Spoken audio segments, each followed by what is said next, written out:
Alright, it's been a while since the last Q&A video and the questions are starting to build up, so I'll do another one now. This will be Q&A video number 9. The first 2 questions comes from a guy whose screen name on YouTube is James Hook. The first question is it necessary to keep the muscles under constant tension to maximally turn on mTOR? Now, keeping the muscles under constant tension could contribute to turning on mTOR, but the way it works is like this as it relates to the scope of the question that you asked. When the muscles are being lengthened against resistance, an enzyme is dislodged from the Z-lines in the muscles, which is the first step in a series of steps that ultimately results in turning on mTOR. So it's not about constant tension in this case, but rather time under eccentric tension that matters most. The next question was a follow-up to that in that, is there any benefit to increasing the time under eccentric tension aside from trying to turn on mTOR? So the way it works is like this. The motor pattern when trying to overcome resistance and the motor pattern when trying to yield resistance is completely different. When you're trying to lift a weight, muscle fibers are recruited as they're needed from smallest to largest. When you're trying to lower a weight, the brain perceives this to be potentially harmful and threatening. As a result, it's going to recruit the biggest, strongest muscle fibers, and as a result of that, it doesn't need to recruit as many muscle fibers. Therefore, the ones that are recruited are under relatively greater stress.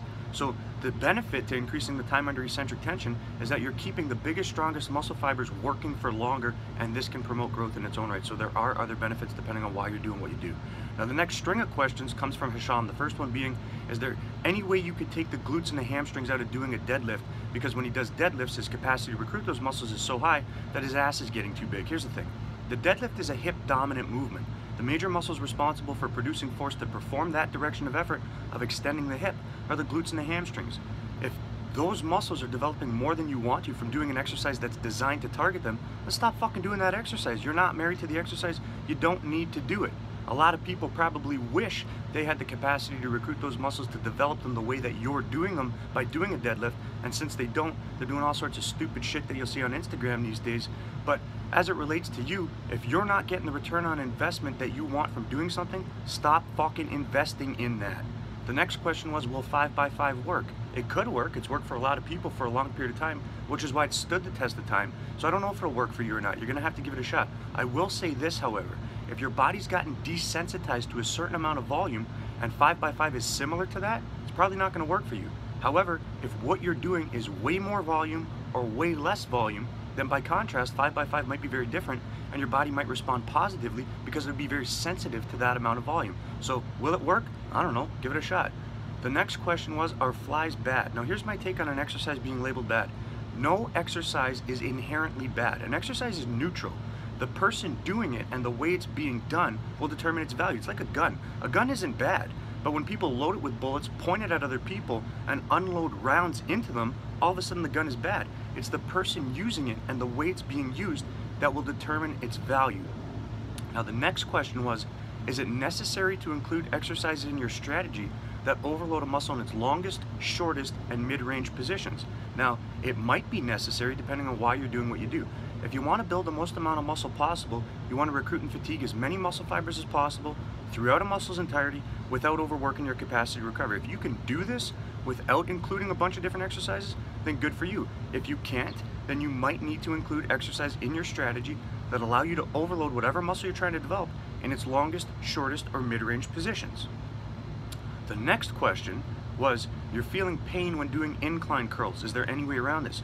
Pain is the indicator that you should stop what the fuck you're doing. If you're in pain, you could get injured. If you get injured, you won't be able to do that exercise along with a bunch of different other ones probably, and you might not be able to train at all. So use pain as the indicator to determine whether or not you should even be doing something, not trying to work through it. If you're feeling pain, don't fucking do it. Remember, you're not married to the exercise. You don't need to do it. The next question was, is overhand, underhand, or neutral grip best for training triceps? Now the triceps are not responsible for pronating or supinating the form, so the grip will not determine the recruitment of the muscle. It comes down to your capacity to recruit the muscle. Do you feel it more with an overhand grip? Do you feel it more with an underhand grip? Or do you feel it more with a neutral grip? That should determine what grip you're going to use. The last question was, is there any benefit to speeding up the lowering or the eccentric portion of a repetition? Will it cause more micro trauma? Now here's the way it works. Momentum lowers the mass to overcome when lifting and increases the mass to overcome when lowering. The faster you lower the weight, the heavier the weight is going to feel. The more muscle fibers are going to need to be recruited, and the faster they're going to need to be recruited. So it could result in greater growth, but it also increases the risk of injury. You need to determine if that's something that you want to do or not. If you like the information, share it, click the fucking button at the bottom of the screen you're looking at, subscribe to the channel, support me, and I'll keep bringing you the best information you're going to find as it relates to training to build muscle, get stronger, lose fat, look better, perform better, all that fucking shit.